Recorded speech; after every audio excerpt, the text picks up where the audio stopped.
Trigger warning in this video: if you've ever been a victim of rape, please proceed with caution or please go to the next video.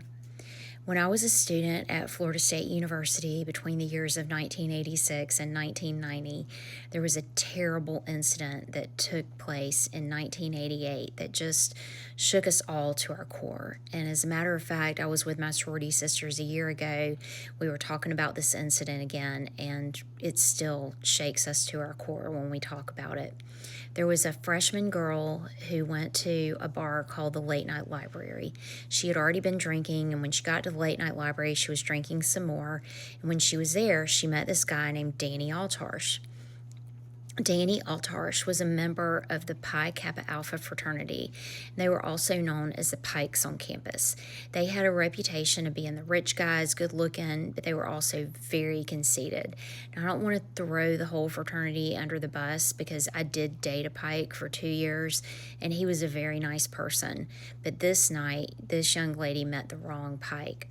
Well, she was excited about an invitation to come back to the Pike house. So she ran back to her dorm at Dorman, and she changed her clothes, and she filled up a tumbler with some tequila and walked to the Pike house. And when she got there, Danny Altarsh was waiting on the front porch with her. And if you remember the old Pike house, it was a real stately looking mansion. It had columns across the front of it, and it's since been torn down. And Danny had a bottle of wine waiting for her. And when they got in the house, she looked around and said, "Where's the party?" She thought there was going to be a party. Well, there was no party. Well, they started drinking the bottle of wine, and she got more inebriated, and Danny got aggressive. And that's when the first incident happened.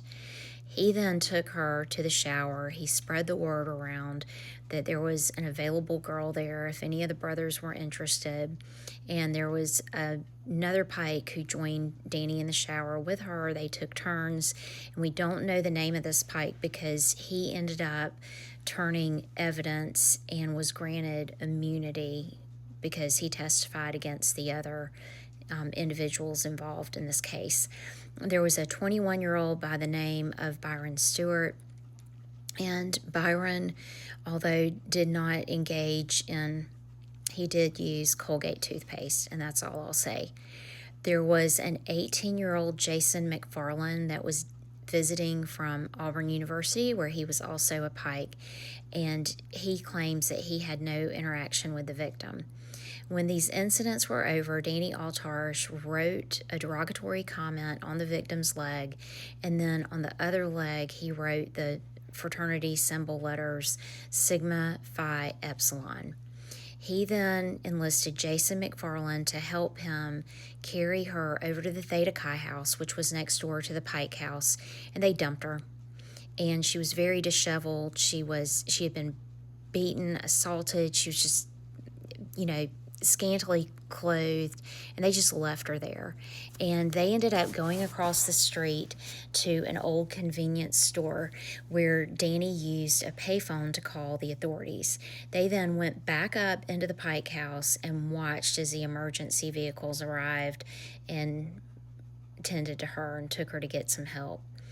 At first, this young lady did not want to press charges, and I know that there are many incidents on college campuses where victims never even tell anybody what happened. And she didn't want to proceed with this, but Willie Meggs saw that the evidence was so egregious that he said, "Yeah, we're gonna follow forward with this. I'm not gonna let this go."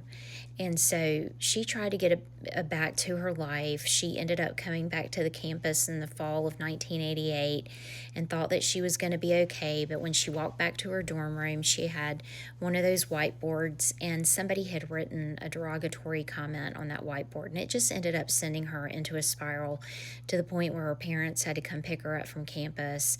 And she just dove into drugs, alcohol, anything she could to numb her pain. And her life over these years has been really hard. She's had 3 marriages, and she didn't go back to school until recently. But when I say recently, there was an article that was written about her in 2015, and she had just completed her bachelor's degree in psychology. and she had not had a drink of alcohol in 2 years. So her life has slowly but surely started turning around. But if you look up these other people who were involved in this incident, they haven't had many repercussions. Danny Altarsh ended up getting 364 days in jail and 20 years of probation, and he ended up screwing up in 1992 where he didn't report a new job and a change of address, and so he got thrown back in the jail for 8 years at that time. And Byron Stewart got a year of probation, and Jason McFarland got a year of probation. And then there was the other Pike that I mentioned who turned state's evidence and was granted full immunity. But I'm telling you all this story because there are a lot of people who are so excited about their children going to college, and I know that there may be some young people who are watching me right now who have just started college, and I'm just giving you a little warning that what happened to this young lady was not her fault, no way. But there are unsavory characters out there that you cannot trust, and just because they are a member of a prestigious fraternity does not mean that you can trust them. And we also have to be careful too with our intake of alcohol. For one thing, yeah, I had a friend who went to the University of Georgia, and she said every time somebody would take a shot and they would give one to her, she threw it over her shoulder. So just be in control is what I'm saying, because we just all need to be careful. And no, I don't want to see, I'm talking as a mom here, and I don't want to see this happen to anybody. And make sure when you go out that people know where you are, that you have friends with you. And you've got to be extra cautious nowadays too, because back then they wouldn't slip something in your drink when you weren't looking, but now they're doing that more and more. So just be careful out there, and know that just at all times be in control.